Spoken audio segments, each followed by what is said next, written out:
They say some houses remember, not just the walls but the air, the shadows. This story isn't something I read online or saw in a movie.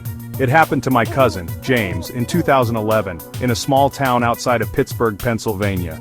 He's not the kind of person to make things up, and after what I saw with my own eyes, I believe every word.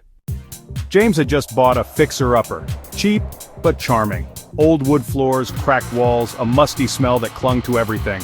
The kind of house you know has history. The first few nights were uneventful, but by the end of the first week, the scratching started. It came from inside the walls.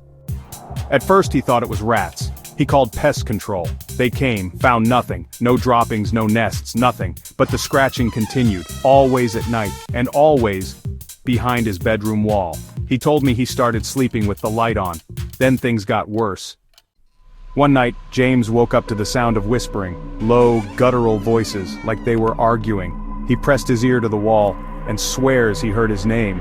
Whispers, distorted, Jams. He ran out of the house that night and stayed at a friend's. When he returned the next day, he noticed something strange. His bed had been moved. Now here's where I come in.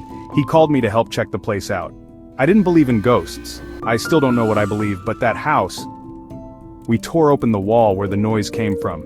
Behind the plaster and insulation was a small space, a crawl area between the walls, and inside it was a wooden chair.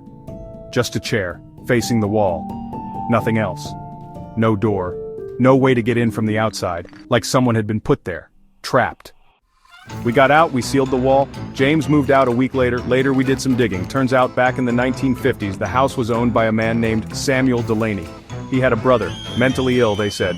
He kept him hidden inside the walls for over 10 years. Fed him through a hole in the floor. When the neighbors finally got suspicious, it was too late. The brother had died in there, alone, forgotten.